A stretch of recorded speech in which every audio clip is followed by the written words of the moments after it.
दशहरे का दिन था, घर के अंदर बिटिया का जन्मदिन था।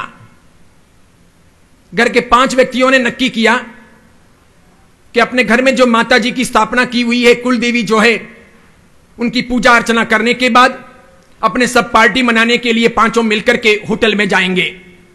कई विदेशी रेस्टोरेंट और होटलें भारत में आई हुई है, मुंबई में बेतहाशा है, जगह जगह मिलती है।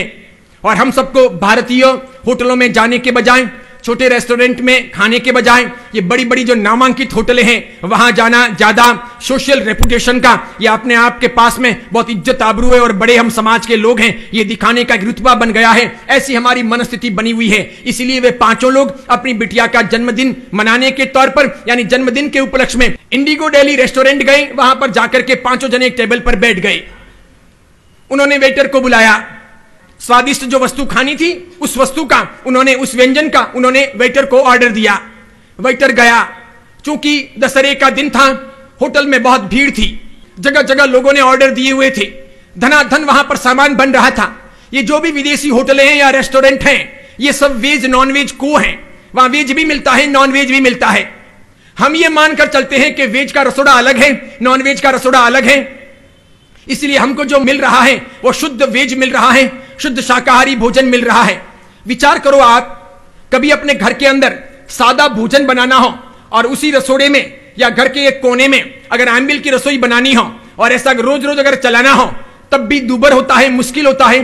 कभी भी आमिल की रसोई में कुछ भी भेलसेल हो सकता है, बर्तन बासन इधर उधर हो सकते हैं, या सादी रसोई के हाथ आमिल की रसोई को लग सकते हैं, या कभी उबाल करके पानी रखा हो तो कच्चे पानी के छींटे उबले हुए पानी में गिर सकते हैं। बहुत मुश्किल है सावधानी बरतना। अब यहां पर तो हमें पुण्य का, पाप का, भेद रेखा का ज्ञान होता है, और इसीलिए आमिल की रसोई में सादी रसोई या सादी रसोई में आमिल की रसोई मिक्स करने का या पक्के पानी में कच्चे पानी के छींटे डालने का हम प्रयास नहीं करते, बचते हैं, बचाते हैं, या बच्चों को भी उससे दूर रखते हैं। वहां कौन बैठी है, मां, बहन, बेटी, चाची या फिर कोई पत्नी, कि हर चीज की सूझबूझ रखेगी। इसलिए वहां के कपड़े हों, वहां के बर्तन बासन हों, वहां की कटर या चूड़ी हो, वहां के अन्य सामान हो, वहां कैसे भेद रह सकता है कि कौन सा बर्तन था, किसके उपयोग में लिया गया है, कौन छानेगा पानी, कौन ध्यान रखेगा। और इसीलिए जैसे उन्हें पुरुषों गया व्यंजन परोसने के बाद में वे लोग उसे खाने लगे। थोड़ा वो व्यंजन, थोड़ी वो चीज खाने के बाद में उन्हें यह महसूस हुआ कि स्वाद जरा बेढंगा है, कुछ अलग ही प्रकार का लग रहा है। लगता है हमने जो मंगाया था वो ये व्यंजन नहीं है, वो ये सामग्री नहीं है। उन्होंने वेटर को बुलाया, कहा इसका स्वाद बराबर नहीं है, कुछ अलग ही प्रकार का स्वाद आ रहा है, क्या है ये। तो वेटर ने दूसरे वेटर से कहा, जिसने वहां पर पुरस्कारी की थी। दोनों वेटर मिले, बातचीत की। बाद में वो दोनों वेटर मिलकर के आए, माफी मांगी और कहा माफ करना, उस टेबल में जो ऑर्डर दिया गया था भूल से वो प्लेट आपके टेबल पर आ गई है, और आपके टेबल पर जो ऑर्डर दिया गया था भूल से वो प्लेट वहां चली गई है। यहां ये जो 5 जने गए थे जैन परिवार के, शुद्ध शाकाहारी गुजराती परिवार, उसने कल पेपर को इंटरव्यू दिया। हम जब वहां पर बैठे और हम खाने लगे तो हमें मालूम पड़ा कि इसके अंदर कुछ अलग प्रकार का स्वाद है। थोड़ा भोजन करने के बाद, थोड़ा व्यंजन पेट में उतारने के बाद हमें यह ख्याल आया, हमने वेटर को बुलाया, पूछताछ की तो मालूम पड़ा कि घेटे बकरे के बच्चे का मांस इसमें डाला हुआ है। उन्होंने घेटे बकरे के बच्चे का मांस खा लिया। उसके बाद में फटाफट 5 उठे, जाकर के वॉशरूम में कुल्ला वगैरह किया। उन्हें बड़ा गुस्सा आ गया। होटल का मैनेजमेंट, इंडिगो दिल्ली होटल का मैनेजमेंट और सभी स्टाफ इकट्ठा हुआ। उन्होंने माफी मांगी, उन्होंने हर्जाना भरने की तैयारी दिखलाई, और लिखित के अंदर उन्होंने लेटर पैड पे लिखा कि यह भूलवश हो गया है, मानवीय भूलवश, इरादतन नहीं किया गया है। लेकिन उसने तो कहा कि मुझे धर्मभ्रष्ट करने की यह कोशिश हो गई, मैं पुलिस में जाती हूं। उसके बाद में वो परिवार पुलिस में गया। पुलिस ने कहा कि यहां केस लिखाने के बजाय यह मामला ऐसा है कि तुम कंज्यूमर कोर्ट में जाओ। और पेपर में ये सब चीजें छपने में जैन परिवार ये तर्क दे रहा है कि हमें धर्मभ्रष्ट करने का प्रयत्न कर लिया, ख्वाम हमें मांसाहार खिला दिया गया। हम घर के अंदर आलू, प्याज, लहसुन इत्यादि भी नहीं खाते हैं और यहां मांस खाना पड़ा। मेरा एक बहुत बड़ा सवाल है कि अगर आप घर के अंदर आलू, प्याज, लहसुन नहीं खाते हो तो आप वेज नॉन वेज संयुक्त होटल में क्यों गए? अगर आपको शुद्ध रहना है तो वहां आपको किसने भेजा था?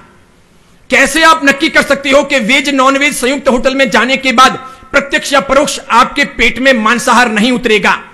प्रत्यक्ष नहीं उतरेगा तो परोक्ष तरीके से उतरेगा। परोक्ष तरीके से नहीं उतरेगा तब भी इतना तो मानना रहा कि मांसाहारी व्यक्तियों को समर्थन देने के लिए आप उनको आमदनी करवा रहे हो ऐसी होटलों में जाकर, और किसी प्रकार की शुद्धता की कोई बाहेंदारी, कोई गारंटी किसी वेज नॉन वेज संयुक्त होटल में कैसे दी जा सकती है। सामान्य कोई वेजिटेरियन होटल हो, वहां पर भी आलू प्याज लहसुन इत्यादि का परहेज नहीं होता, वहां पर भी ये चीजें मिक्स हो सकती है। और इसीलिए दूसरों को दोष देने के बजाय क्या यह सोचना आवश्यक नहीं कि दोष किसका है?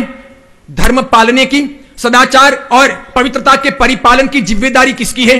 हकीकत में धर्म के परिपालन की जिम्मेदारी व्यक्ति की खुद की होती है। सदाचारी रहना है और पवित्रता का परिपालन करना है, इसकी भी जवाबदारी अपनी खुद की होती है।